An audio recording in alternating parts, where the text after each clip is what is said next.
You are listening to Radio Ramadan 365 podcasts. Bismillah ar-Rahman ar-Rahim, Radio Ramadan 87.7 FM, program Reflections with Shaykh Ruzwan Muhammad. We are reflecting on Surah Qureysh, the pair that we started this Ramadan, Fil and Quraysh, Suratul Fil and Suratul Quraysh. And what we have done is around 17 or 16 sessions on Surah Fil. And then we moved on to how it connects with Surah Quraysh and the layers of meaning of Surah Quraysh as we did with Surah Fil. So, Assalamu alaikum, Shaykh. Alaikum salam wa rahmatullahi wa barakatuh. Shaykh, Surah Quraysh, off air, I asked you once that we perhaps should have done 4 surahs, like Surah Kawthar as well, and Surah Ma'un. So not just these 2, but these 4 would probably make for a full series of understanding of the new order that Prophet ﷺ was forming or creating. Maybe just a comment on that, and then we go on to Surah Quraysh. Yes, so Bismillah ar-Rahman ar-Rahim. So if you wanted to do 4 chapters, you have to have some kind of connecting thread that goes through all 4 of them, obviously. So you'd have an idea of what you're trying to explain. What is it that the 4 chapters are saying? And then you have to obviously justify that. So obviously, in some way, you can say that every part of the Quran is connected part to another. Every revelation, every verse, in some way, there's a connection because it's a unified authorship. You know, there's a lot of research done actually, computer programmed projections of the text of the Quran, and looking at the syntax, the synergy, the unity, and the cohesion of it. And all the research comes back in terms of the fact that the author is one author, which is not a surprise because it came from the Prophet ﷺ. And so from that perspective, there's a unity, there's a cohesion within all of the Quran in some way. So essentially, if you wanted to do 4 chapters, it wouldn't be difficult for you to create a cohesion point in some way towards those chapters. So you're saying Surah Kawthar, Surah Ma'un, Quraysh and Fil. These, I mean, the connecting thing clearly would be the early nature of the revelation. It comes at the beginning of the Prophet's prophecy period, and it deals with certain aspects of ethics, morality related to, I mean, Ma'un is to do with social and economic camaraderie and help, fulfilling the ties of kinship and helping people in need. But I think, Surah Al-Kawthar is in and of itself a series because it's so ingrained in the personage of the Prophet ﷺ, his being, who he is, and the result of standing against him for the person that stands against him. So Al-Kawthar is essentially, I would say a standalone chapter in the Quran, and essentially the whole Quran could in some way be a commentary of Al-Kawthar, because remember, Al-Kawthar in Arabic is صيغة المبالغة للجمع, which basically means kathir is a lot, Kawthar is the exponential multiplication of that, if you see what that means. So God gave him Kawthar, which means unending good. So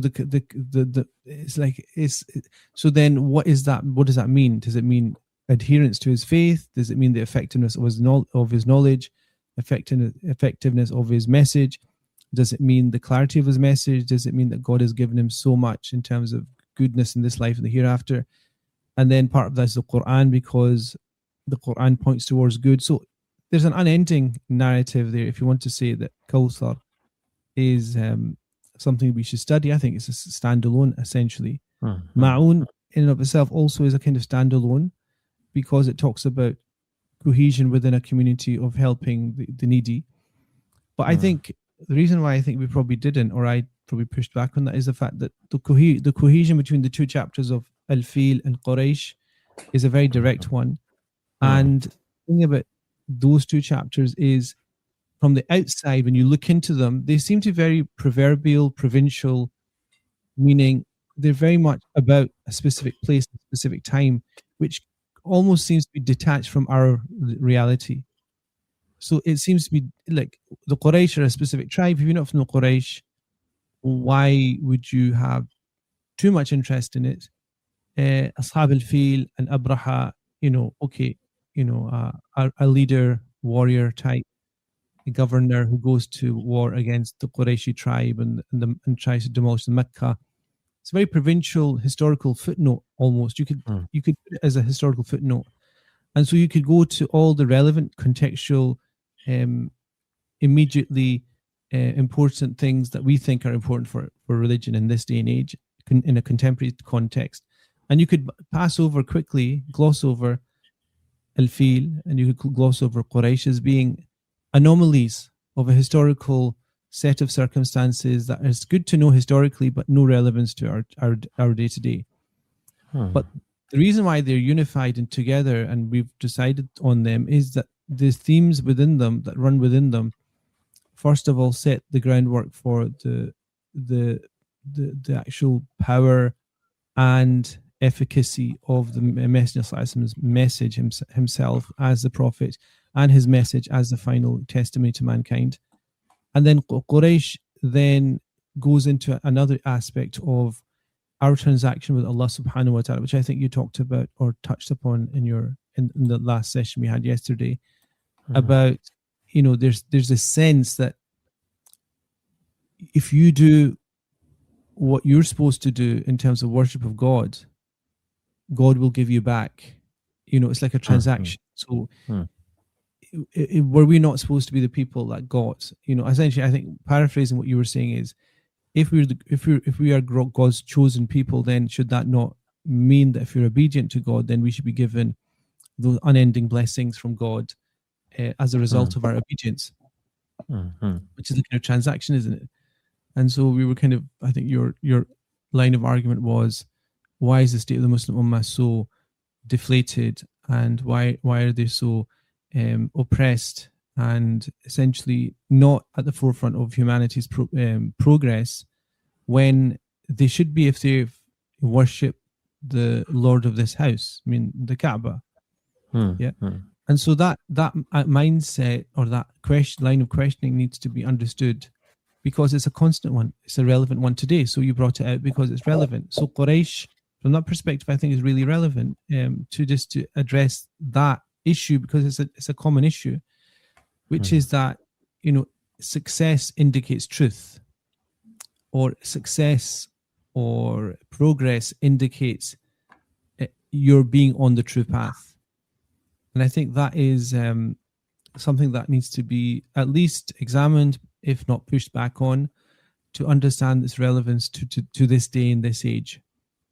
So hopefully that's kind of clarify something. Yeah. So Surah Qureysh, in the first 3 ayahs, li'ila fi Quraysh. So we touched upon the meaning of ilaf, and I was actually having a slight kind of a small business background. There are naming companies, naming businesses, naming people has a deeper impact than we just normally think.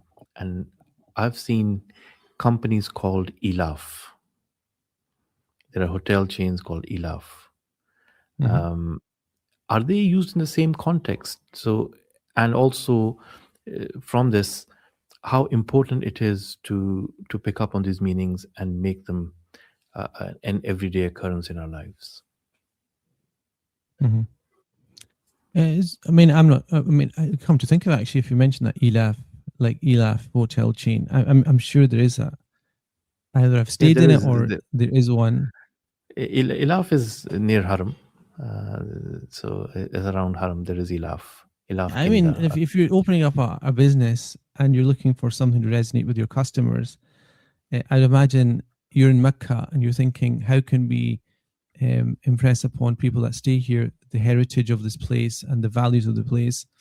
I would imagine Elef is one of the first things that would come to your mind, because it indicates this sense of security and this prosperity and this stability, which is a hallmark of Makkah al-Mukarramah under the auspices of the Quraysh at the time. So, I mean, it makes perfect, if you're trying to set up a company, one of the biggest things people always fixate on is the title, or what's the word that best encapsulates what our values are, what our mission statement is, what our purpose is, and what do people expect when they engage with us. So Elaf would be a mission statement where that specific example stands up to that. It's a different thing. But Elaf, it indicates that sense of stability, security, that sense of heritage, that sense of prestige as well. Elaf is like a prestigious title that you'd have, which it ties in with the chapter, because Elaf Quraysh, on account of this, special status. And we always talked about yesterday, the fact that Elaf was technically and contractually the name of the agreements that were signed or agreed upon by, members of the Quraysh, prior to the Prophet, obviously, but were signed to create this free passage to north, to the Persian Empire as well, to the south, and then to the Abyssinian. So in other words, north, south, east, west. It was you were able to go to Abyssinia on the east, in the west, Persia on the east, Sham on the north, and then Sana'a and Yemen on the south. And that was the degree of the reach of these people, despite not having power. Okay, so this is essentially comes into the idea of Ilaf Quraysh as well, because not Ilaf Quraysh, Surah Al-Fil, because that sense of stability, that sense of protection, which comes from Allah subhanahu wa ta'ala protecting it from this army, is also a theme that comes up in the Quran again and again, which is to tell the Quraysh, did we not create this as a safe haven? Did we not create it as a place where you have relative safety as opposed to the people around you? أَوَلَمْ يَرَوْا أَنَّا جَعَلْنَا حَرَمًا آمِنًا. Allah says, did we not make it as a haram? And haram is like a sanctity, a sacred sanctity. آمِنًا, and also made it as a place of safety. وَيَتَخَطَّفُ النَّاسِ مِنْ حَوْلِهِمْ. Whereas people, all the civilizations and peoples around it are just like, war of attrition and marauding and destruction and all these kind of things, movements. And there's this relative place of safety. So Allah also, not just in Surah Quraysh, not just Surah Al-Fil, Allah also mentions this as a leitmotif. And then it always goes back. أَفِي الْبَاطِلِ يُؤْمِنُونَ. Do then you, or do they then believe in falsehood? وَبِنِعْمَةِ اللَّهِ يَكْفُرُونَ. And do they disbelieve and show ingratitude to the blessings of God? So this theme of that you've been given blessing, you should show shukr, you should show gratitude, given your historical place and your context, is a theme that comes up. Because remember, it's all about preparing the groundwork for the Prophet ﷺ. It's all about the creation of a safe haven from which the message will come out, unadulterated with all the economic, political machinations and global intrigue that would mess up or dilute the message from its true core, which is Tawheed. So Tawheed is, again, we talked about yesterday, is that unity of God, which affects how you view the world and also how you view success. This comes back to what you were talking about yesterday, how you view success and failure, how you view progress and regress. How do you view you're being in the true path or not? Is it, essentially, I think what you were trying to get at yesterday was something that's called the Protestant work ethic. Is actually is part of the Reformation. Protestantism was all based upon the fact that your privilege in the eyes of God, your guidance in the eyes of God, and your being beloved to God had to be indicated in your success in the world. So that's the Protestant work ethic, which is you work hard and God gives you blessings. And so if you think of, I mean, it's a complete tangential issue, but the British Empire was built on the Protestant work ethic. So if they put the effort in and they worked hard, they get the results. In other words, whatever you put in, you get out. And unlike the Catholic idea of salvation, which is you just have to believe. It's a sacrament. On Sunday, you go to the Mass and you take the blood and flesh of Christ in the Mass, and then that gives you salvation. But for the Protestants, it wasn't. You had to be proven through God's blessing on you. And America is similar. It's built on the Protestant work ethic as well. And that is not, I don't think, in any stretch of the imagination, the Quranic worldview of success. It doesn't inform it. And if you go into business and you lose $1 million or something, is that successful or not? It depends on how you went in, and it depends on your mindset and your ethical boundaries you went in with. So if you made $1 million and it was unethical, you're not successful. If you went in, you lost $1 million, but it was ethical, you're successful. Now that's not economic way of looking at it. That's a religious, ethical way of looking at it, because it comes from Tawheed, which is. So what we're saying is that progress, worldly progress, is not a badge of honor in God's eyes, and any it's not regression a marker of it. It's not a marker, and conversely true as well. My point was, it comes from Tawheed. So I actually went into that from the discussion of Tawheed. Why did the Prophet come with Tawheed without any of the other, success or failure being worldly, is so that the idea of Tawheed is this reflection over God is Al-Mu'ti, is the one that gives and the one that withholds, for reasons that you will never know, but you're still asked to exert yourself and to put in the effort and the preparation. You're absolutely told to do that, and to excel and to be successful and to progress and to innovate. All those things are part of our tradition, historically have been part of our tradition in terms of architecture, in terms of science, in terms of economics, in terms of military. It's always been part of our culture. Now, there are other reasons why at this moment in time, over the last 150 years or so, that's not been the case, but there's structural issues not related to I believe, to ourselves. I mentioned that yesterday. There are issues to do with how power manifests itself, levels of power, what types of power exist in the world. And so we're catching up in our own internal civil strife in the community of how we order ourselves politically, socially, economically. Like, look at all the Muslim countries, individual, independent in some way, but all with different ideas of how to rule, all with different ideas of the rule of Islamic law, all with different ideas about how Islam should inform the public space and the private space. So obviously that conversation is happening, and it's a very vibrant conversation, but that's as a result of the situation we find ourselves in. And it's not unique to the countries. It's something that the global South generally, any set of nations that are standing up to the economic and political and military hegemony of Western nations is having to grapple with. And it's not unique. I wouldn't say it's unique to the Muslim world. I think our idea that it's unique to us is just a sense of our own privilege, that we think we're totally unique. Not from that perspective, not from the perspective of being under the thumb of very draconian and regressive economic and political pacts.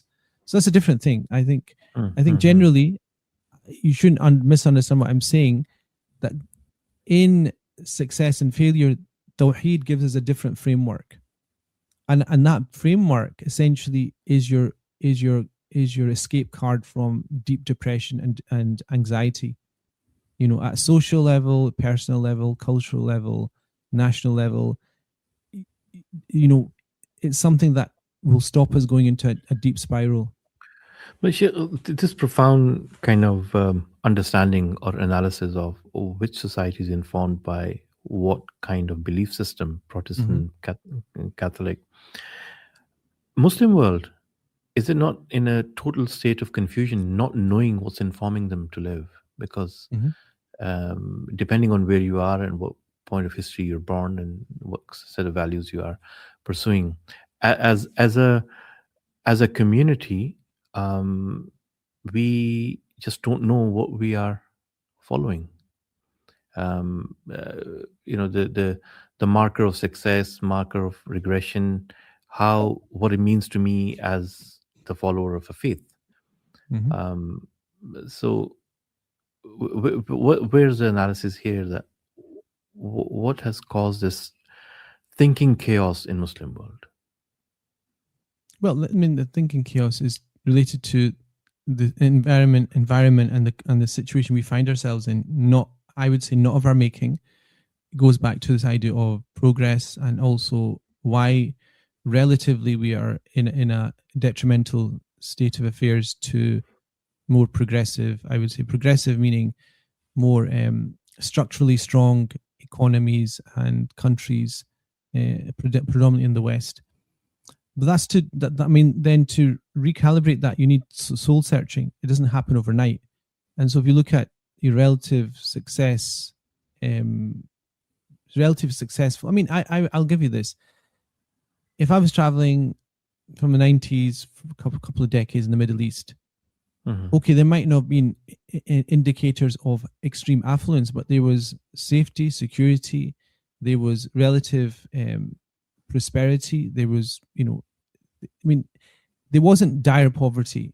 So when I traveled in Syria or Jordan, Egypt, Libya, you go to Morocco, you go to all these countries, the internal cohesion of the societies and the balance between everything that people want to have, life, work-life balance, economic access, these things were relatively okay.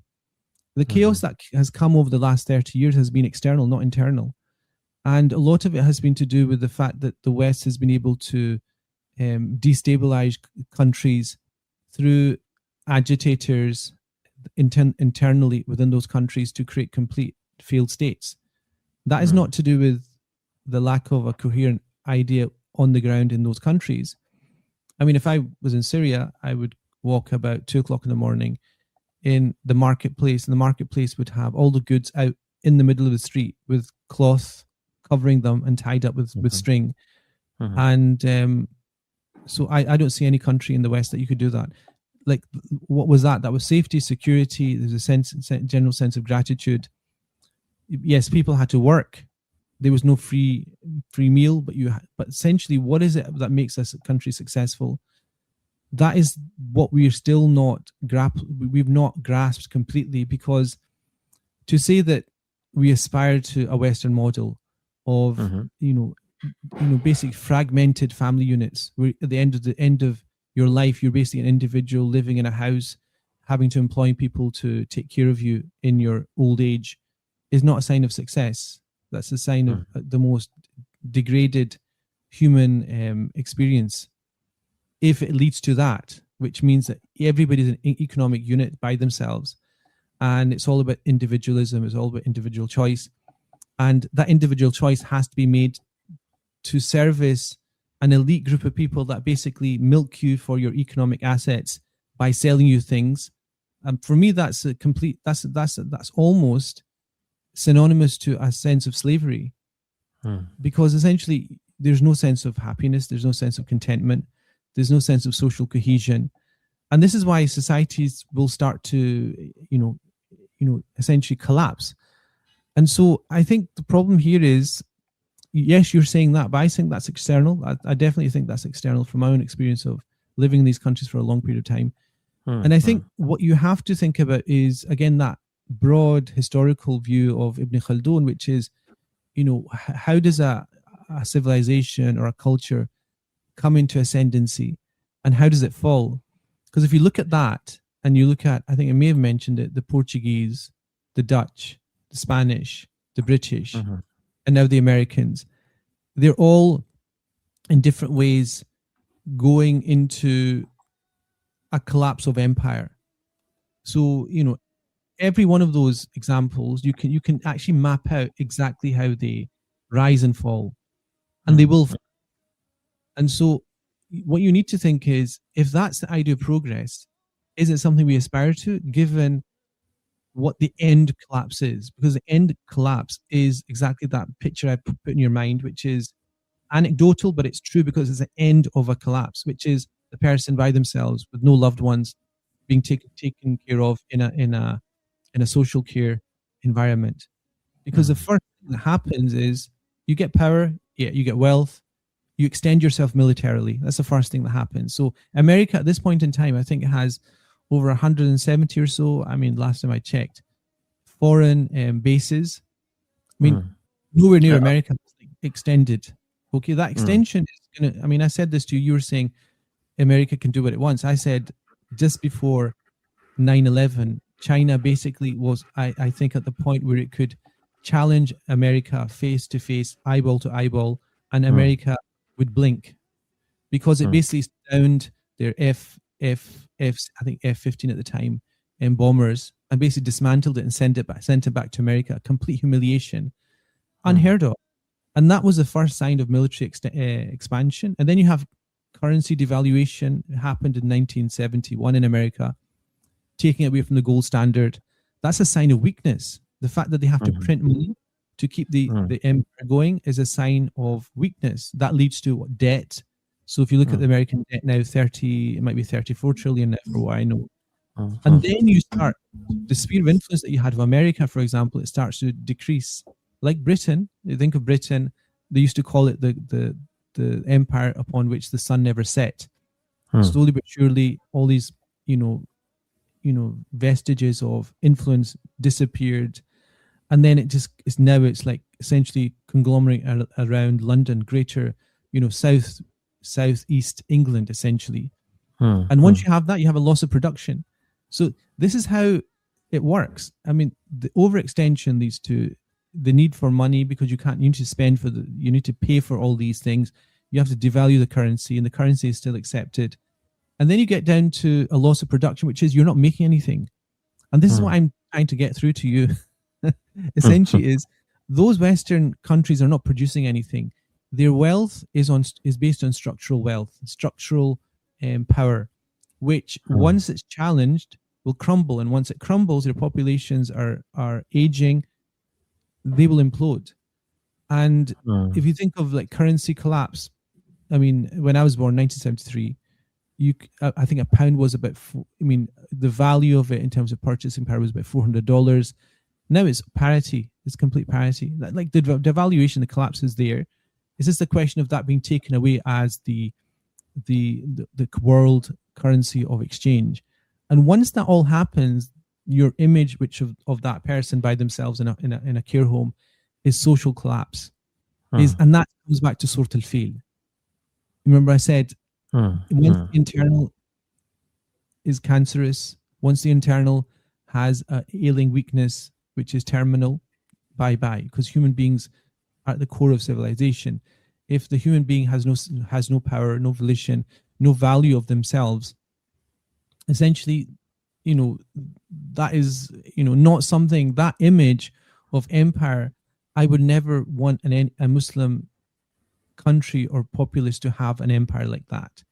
Because every time we had empire, like the Ottomans, the Mughals, I mean, this is the funny thing. The British it basically exported out, I think, what was the figure? It was like $40 trillion equivalent of wealth from the subcontinent. If you think of their wealth, where does it come from? Investments on the back of that, raping and pillaging and stealing. And so the Ottomans never had that system. They enriched the cultures and the minorities that they ruled over. And so if we want to get back to a golden age, the golden age is one within which you give honor to minorities, you give honor to different cultural elements within a country, and you help them get better. You don't basically beat them into submission. And that's why I would definitely push back in all situations. If I had time, I would do lectures on this sense the West has some kind of moral, intellectual, academic, scientific superiority, which is inherent to their belief system. And I think, no, that case can be easily made. That's not the case. Coming to the end of the first half of this session, inshallah, in a short break, and then we'll be Inshallah, we'll go right into Surah Qureysh. The first three ayahs is pure meaning, the layers and the connection between these ayahs. بسم الله الرحمن الرحيم. In the name of Allah, the entirely merciful, the especially merciful. لإيلاف قريش. For the accustomed security of the Quraysh, إيلافهم رحلة الشتاء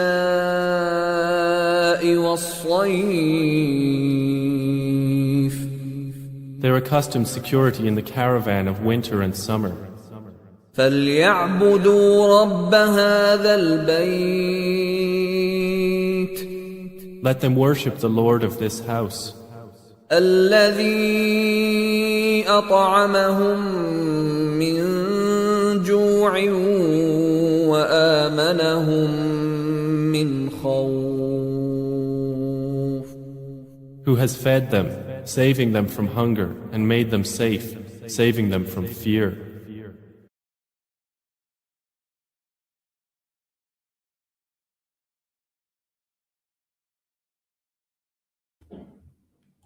Surah Quraysh, just a recitation of it.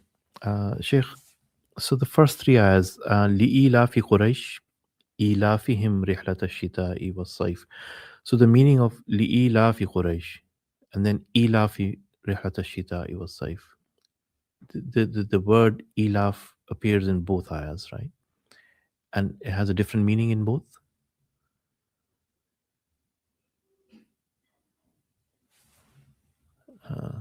I think you are on mute. I'm sorry. My bad. Yes, sorry. Sorry, was on mute. I did that accidentally. Okay. So are they both different? Not necessarily. There is a principle in Arabic language which is al-aslu at-ta'sis la at-ta'kid. So if you have two words reappearing, generally they give a slightly different shade of meaning rather than indication of repetition.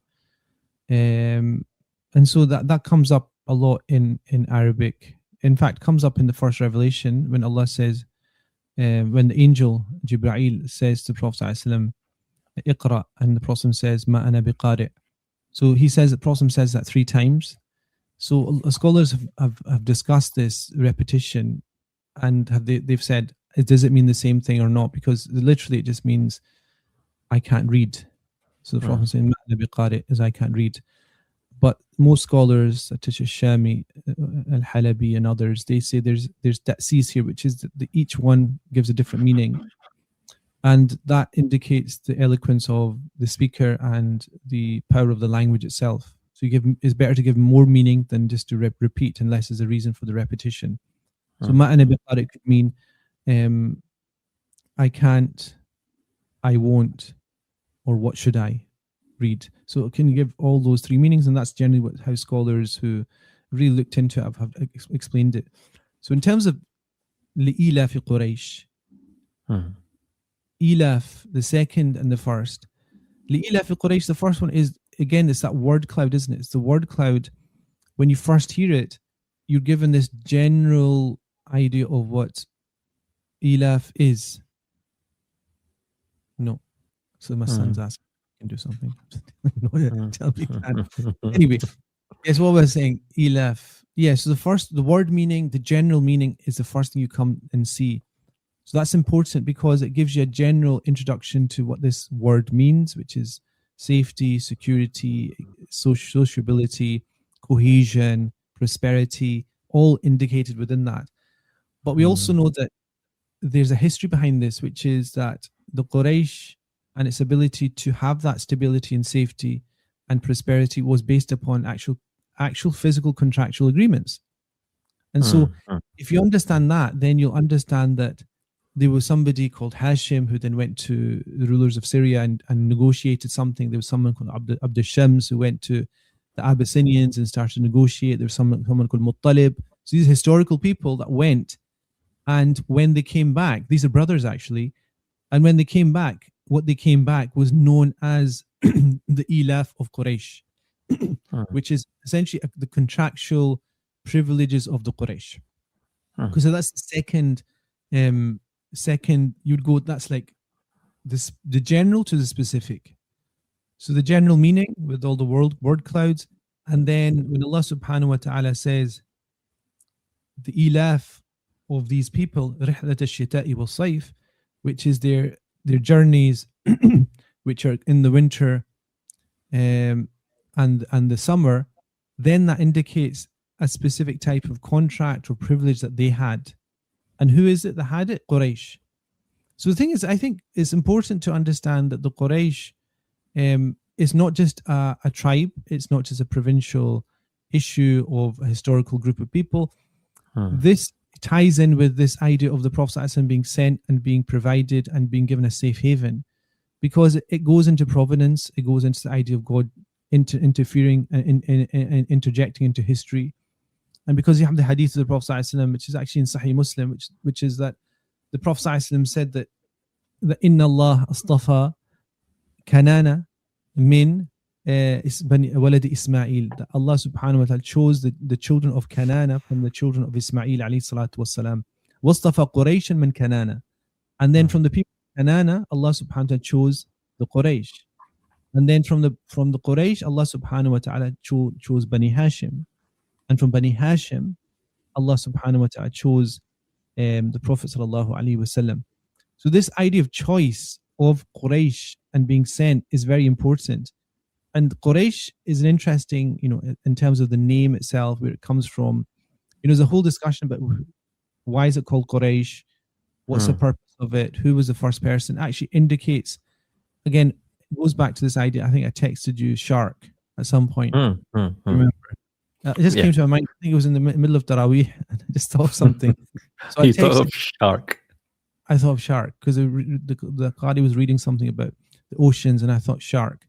So elephant and shark. So these two chapters are essentially the chapters of the elephant and the shark. So the elephant is this kind of war animal that's used, to strike fear, and the shark is the alternative, isn't it? Like you have all these movies about, I don't know what they're called, Great White Shark, or kind of intrigue thriller movies about sharks. Essentially, what we know is that one of the great grandfathers of the Prophet alayhi salatu wasallam, Nadr ibn Kinana, he was on a sea voyage and they were attacked by a shark, and he then went in and speared the shark, and they actually caught the shark and brought it on board. He severed its head and he brought it to Makkah al-Mukarramah and put it in the middle of the city. And shark in Arabic is Quraysh. So Quraysh are two kind of connected names, and so the name of the Quraysh comes from this idea of this valor of one of the forefathers of the Prophet alayhi salatu wasallam, who brought this shark and essentially showed his bravery. And so that kind of shows the fact that they're a chosen people in some way, that they have this sense of privilege, they have this sense of honor, they have this sense of dignity that they themselves have. And also from that, they used to say amongst the Arab tribes that the Quraysh were almost like the shark amongst the other tribes. Like the other tribes were essentially like small fish compared to the dignity of the Quraysh itself. They were elevated. They had this sense of, kind of privilege and earned respect. So this nobility, you would say it nowadays. And so the problem comes from that tribe, the Quraysh. And also some people say Quraysh comes from the fact that Qarasha comes from the idea of fulfilling people's needs and helping them as well. And Taqarish also means trade. So the word cloud of Quraysh is actually an interesting one, because you have this sense of valor, the sense of bravery, the sense of honor, dignity, and you have this sense of helping, you have this sense of trade. All these are the word cloud of Quraysh, which then ties into Ilaf, which is why did the four brothers who were forefathers of the Prophet ﷺ go to these different places like Abyssinia, the Roman Empire, the Ethiopians, and then the Yemenis, and trade and negotiate unless they had privilege, unless they had honor, and then they have dignity. And so the Ilaf comes from Quraysh. There's an interesting connection if you see it. The Ilaf in Quraysh. The Quraysh deserved that. They deserved it because the way they held themselves, the dignity that they had. And it's almost it ties to that thing we talked about at the beginning, which is this how would you define dignity? Is it different from honor? Dignity is a way that, I mean, in English, dignity is just this sense of how you hold yourself, and you're dignified, meaning that you don't belittle yourself in situations. So a person who's poor will be dignified if they don't ask. Ilfafa. So yeah, that kind of dignity. What was the other thing? Honor. Honor is more something that's transitive. It's something that you give to something else. So dignity is an internal state of being. You're dignified. Jaho Hashmat. Hashmat is more like Hashmat's more like honor. Jah is Hashmat. Yeah, I mean, you could say that Hashmat in Urdu would be similar to that. But dignity essentially is an internal quality, and honor. Izzat. Yeah, and Izzat is something that's conferred by other people. And so it's how people hold you. But this is they're tied in. The dignity required that people held them in honor, and so when they went to Ethiopia or to Sassanid Empire or to the Romans, they were held in some kind of respect and dignity. It's honor because they were dignified as people. They had this honor, this bravery, this sense of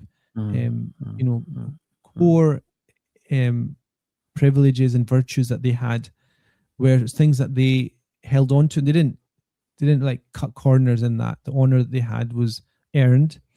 And so the Prophet is brought into that. The Prophet his tribal root is one of a tribe which is elevated. It's not like, there's certain tribes in Arabia which historically were considered to be lowly, because essentially they exist on the edges of other tribes, like Bahili. The Bahili tribe was considered to be a lowly tribe because essentially it just jumped from one tribe to another, attaching themselves on with no sense of leadership, no sense of accomplishment.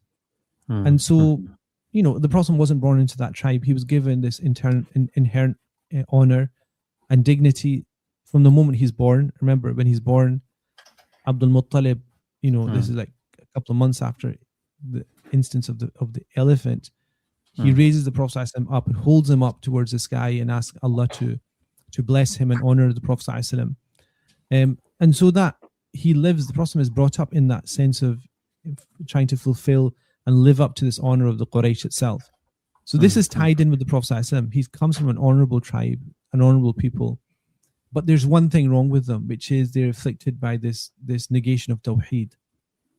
And so Allah will then say, لِإِلَافِ قُرَيْشِ إِلَافِهِمْ رَحْلَةَ الشِّتَاءِ وَالصَّيْفِ. Their trade moves during the winter, which is towards Yemen, and to the north towards Syria and Sham. So this will be the kind of the two axes that they will go on, which will be seasonal, which will be solar. And that's another really interesting thing, because the trade routes will be related to worldly benefit, not to religious benefit. It'll be related to, the seasons at certain points privilege moving south and benefiting, and at a certain point they privilege moving north. So the Quraysh will be privileged in being in a situation where there's no season that's off, that's not productive. Like you have like agriculture, there's a productive season, a non-productive season. Trade, by its nature, you'll know this, is something that's productive at all times if what you're selling is needed at all times. Do you understand? And so the Quraysh were in a situations where they could, go down south to Yemen and bring all the produce and goods from the Indian subcontinent that came then to Ethiopia, to Yemen, and then they could bring them up. And it could be a means of them going all the way back up to Syria and selling them there. Going to Syria, selling them and bringing back things from Syria and Sham all the way back down and then just having this trade route, which was, almost like a monopoly of types. Like you've got a contract or a privileged trade route or privileged partner trade route, which guarantees income. It's almost like, if you want a quick analogy, like a franchise which is doing really well, and by joining the franchise, you're sure that you'll get X amount of revenue every year. You don't have to. Do you understand? So this is essentially what they have in terms of trade as a wider thing. Like they've got the monopoly franchise. They're the sole franchisee of this trade route, and which should be a type of blessing. And this is what the Quran will then, try and bring them into think about. Look at the safety, security that you have. Look at what just happened, and God has preserved that for you. Okay, then think about why, and think about who's been sent to you at this moment in time. It's not mentioned at all. The Prophet is not in this image at all. Like if you think of Surah Al-Fil, he's not an actor an element in the chapter, but he's in the background. He's a child that's born in the shadow of that event. In Surah Qureysh, he's not in the narrative. He's not a character in the narrative. He is indirectly in the background. Why? Because he's saying to them, "I'budu rabbakum, innahu kana ghaffara." Worship your Lord. He is indeed oft forgiving. He's in the background. This is a deep personal narrative and dialogue between Allah subhanahu wa ta'ala and the Quraysh to then worship God. But I believe, it's a kind of ishara here, which is to support the Prophet alayhi salatu wasalam, who's the one that's bringing you that. And that ties in if you wanted to. If you wanted to go into Surah Kawthar at that point, you would do that. Shaykh, reflections with Shaykh Ruzwan. I've got a few things I'm not sure we'll be able to cover within this session. During this conversation, I've noted down about 4 different things. I think they can have 4 different programs on that. The first one, again, just to finish up. So, li'ilaf, the translation I have here, if I can.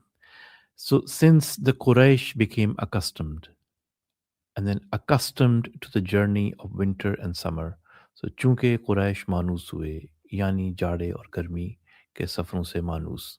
So, manus, unsiyat, uns. So, ma'luf, yeah. So, manus, yeah. So, from uns. So, is there a connection between this shade of meaning and security? Uns, ma'nus, security. There is, because uns comes from this word, which actually connects to forgetfulness. It also connects to humanity, because it comes from this root which relates to nisyan, which is to forget, and human beings are called human beings because they forget. Also related to uns as well, which is sociability and collective feeling of filial piety of sorts, like families feeling a cohesion as well. So does it connect to safety in that sense? It's not directly connected, but it's indicated in the word cloud that we talked about, which is the initial thing was ilaf, which is cohesion. This cohesion, if you have cohesion, you have safety. They talk about safety in numbers. So in a tribal context, cohesion means that you have social cohesion, tribal cohesion, provides security and safety in numbers. Okay, that's a given. And so the pacts that you have provide security. The pacts that the Quraysh had with other nations provided that as well, because they were able to trade. If you're able to trade, it's understood that you have safe passage. So it's like a priori understood that if you're allowed to trade somewhere, they're not going to attack you if they've given you permission. Do you understand? So it's understood from that. But if you're given safety, it doesn't mean you can trade. So one has to come before the other. Like you could be safe, but you're not allowed to trade. Okay, we'll let you come, but you can't. Like imagine going to a country, they let you go as a tourist. They say you can't work. Okay, There's a reason, because there's a specific reason why you can. But if they say you can work, that also means you can stay there safely. You can do what you want as well, over and above that. So it's more specific. And so if you're given trade privileges, it means that you're given safety as well. And if you're given safety from the Abyssinian Empire, the Sassanid Empire, the Roman Empire, and the empires and the governorships below you in Yemen, you're basically given safety. You're given security, you're given safety as well.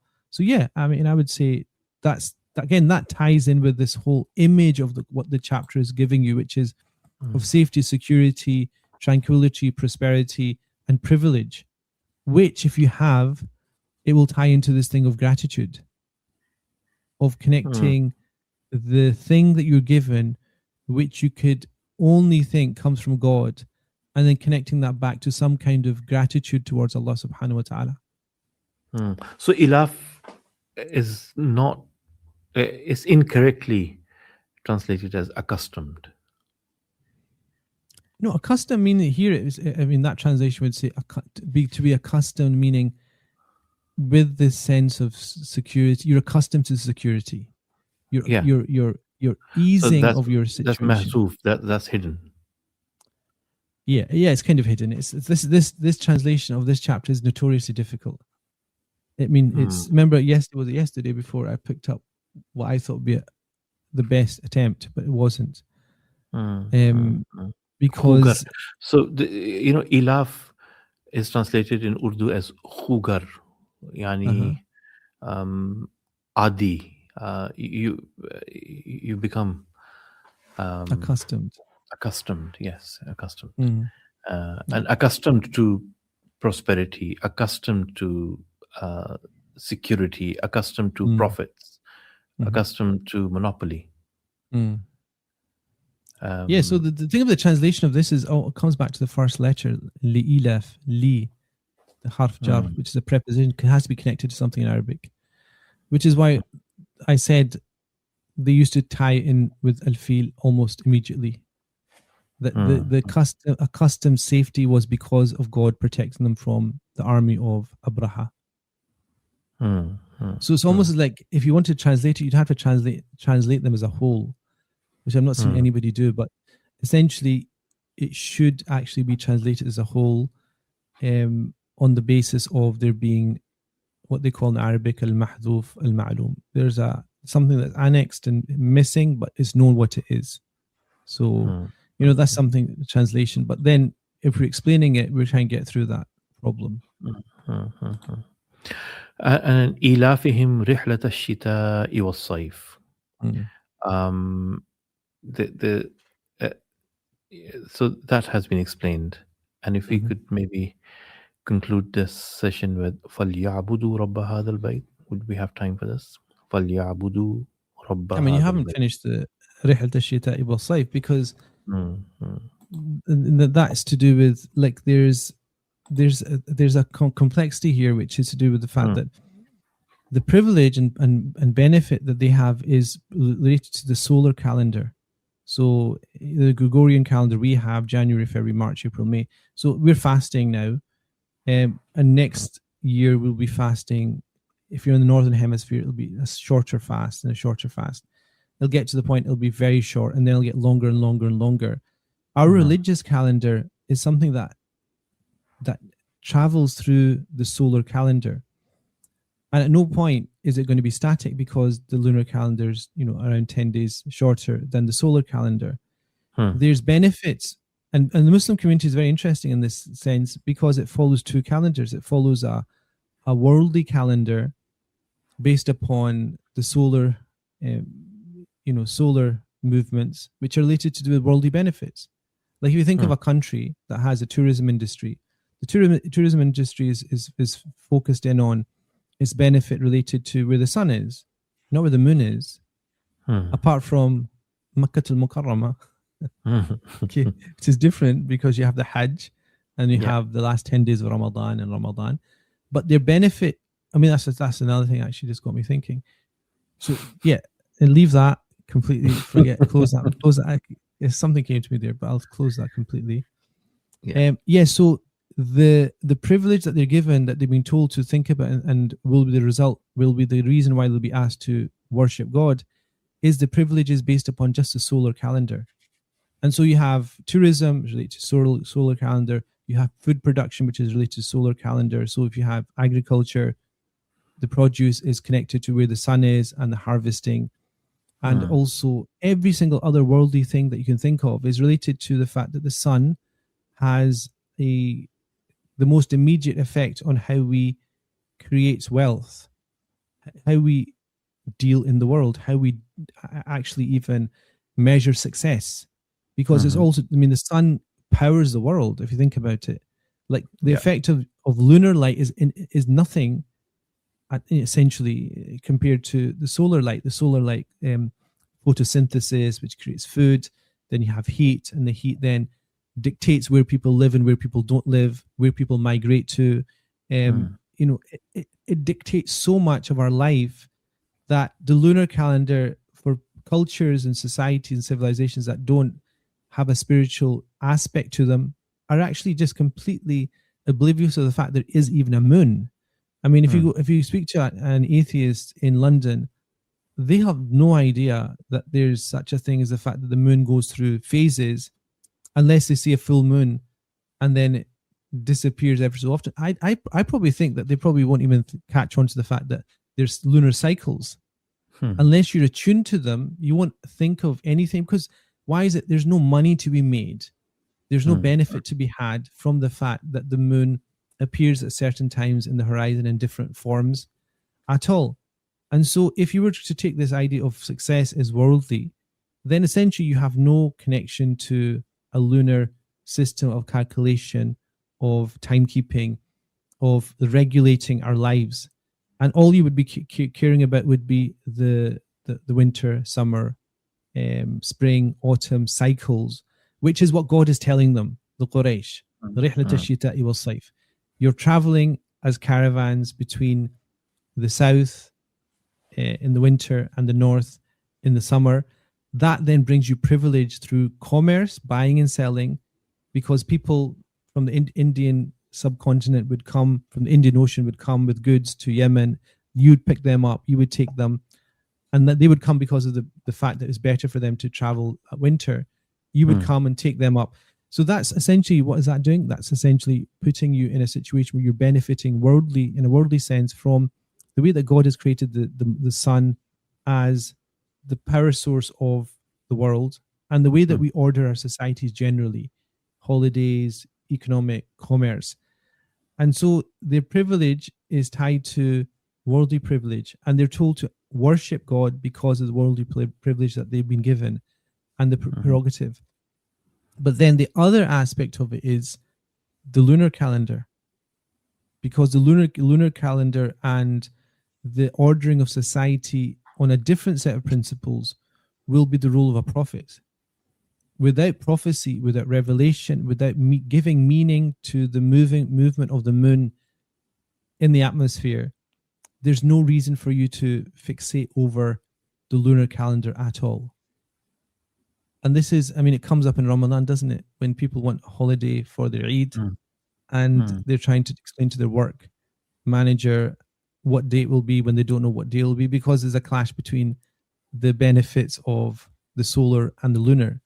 But that then brings to the fore, I think, something we can discuss next session, which is why is there two in parallel, and what's the relationship between the two?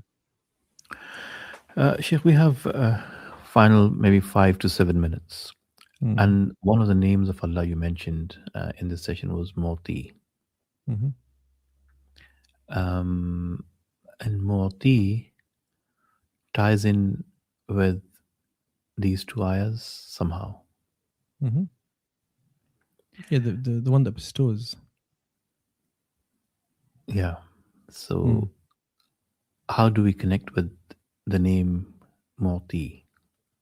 I mean, Mu'ti is essentially, I mean, once you have Tawheed, you have the unity of God. The God that we worship, Allah subhanahu wa ta'ala, has manifestations of names and attributes. Those are, sometimes individually by themselves, like Al-Wadud, for example, it has no opposite, for example. And then you have names which are created in binaries, which is al-mani' al-mu'ti, for example, al-qabid al-basit, the one that expands and gives expansion, and the one that constricts. So, for example, al-qabid is the one that withholds something, and it could be, they even used to say that a person who is afflicted with a difficulty in speaking, when they need to speak, they should do a dhikr of ya basit, because it expands. It's a word that gives expansion and opening, because qabid is one that's unable to do it. And qabd actually in Arabic, is constipation as well. It means you're not able to get out what you need to get out. And so al-mani' wal-mu'ti are two sides of the qualities of Allah subhanahu wa ta'ala that cannot be taken individually and the other one ignored. Because remember he talks about success, worldly success. God could withhold from you something, and it's the very definition of success. And God could give you something, and it's the very definition of taking something away from you. And Allah could constrict something on you, could act upon you and meet you with the quality of qabd, which is to constrict you. And God could give you an expansion, bust in something, in wealth, in relationships, and it could be the worst thing for you. Like all of a sudden you go to a meeting and you have, they talk about, what did they talk about? They talk about networking. So networking essentially is bust. It's where you're trying to manifest the name of Allah subhanahu wa ta'ala al-basit, where you're trying to expand your sphere of influence and give your details out. That could be beneficial or it could be detrimental. And, meaning you could get success through it, but the success would precipitate to a spiritual degradation and illness. And so al-mu'ti and mani is similar to that. God can give, and in giving, he can withhold so many different things from you. And God can give you something, and you can withhold something, and through the withholding of it can give you so much. So there's one aspect that doesn't affect, because I'm talking about worldly things, like things people want. In the last 10 days of Ramadan, if people ask for worldly things, they're asking for Allah as al-mu'ti. And generally, some people ask for worldly things, and some people ask for worldly and otherworldly things, and some people ask for otherworldly things such as the akhirah. So that is something that we need to think about, because mu'ti, in a sense that you can ask for it and reflect upon it and do dhikr of it, is felicity. Because guidance and felicity and deep down spiritual happiness is something that the Prophet ﷺ came with, which is why the Prophet ﷺ said, "Innama ana al-qasim," I am the one that distributes from God. Wallahu mu'ti, God is the one that gives. And essentially the Prophet there was talking about two things. He was talking about the distribution of zakat and wealth, but at a deeper level he was talking about guidance. God is the source of guidance. God is the source of goodness.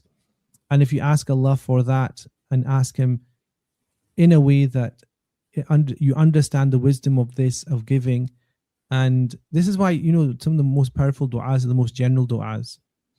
That's why it always fascinated me why the Prophet's only real narrated du'a of Hajj was رَبَّنَا آتِنَا فِي الدُّنْيَا حَسَنَةً وَفِي الْآخِرَةِ حَسَنَةً. Oh Allah, grant us the best in this life and the best in the hereafter. The best meaning just an open invitation, because I don't know what the best is. You can either take it from that perspective that, the Prophet lived such an amazing life that, through Am al-Huzn, when he lost his wife and his uncle, and the protection of people in Makkah al-Mukarramah, looking back, it was huzn, it was deep pain, but so much great came out of it. So much opening and so much expansion and so much spiritual energy came out of that grief, that you can't then say, "Oh Allah, I didn't want that to happen to me." You accept it. Allahumma atina fid dunya hasana. Oh Allah, I ask you to give me the best in this life. Wa fil akhirati hasana, and the best in the hereafter. For the hereafter, meaning whatever in this life will be the best for me in the hereafter, give it to me. Atina. So this, to give and to be mu'ti is very, very interestingly connected in terms of the Arabic. So I think that's the thing. Mani and mu'ti, both Allah's names, and Constriction could be a blessing for you. Mane, Yeah, Allah has stopped. Yeah, so mana is essentially to withhold something from you. And I mean, think about if you love, the more you love somebody, the more the chances are that you will withhold something from them. Like a child, if something's not good for them and you know it's not good for them, you will withhold it. And can you say that you're being oppressive and not loving and manifesting your love for the child if you're withholding something from them? The opposite. So why would it not be the case with God withholding something from you? لا إله إلا الله وحده لا شريك له له الملك وله الحمد. Subhanallah. Jazakallah khair, Shaykh. Yes, I think we will end reflections at this note and continue with ayah number 2 and 3 of Surah Qureysh tomorrow, inshallah. Until then, Assalamu alaikum wa rahmatullah.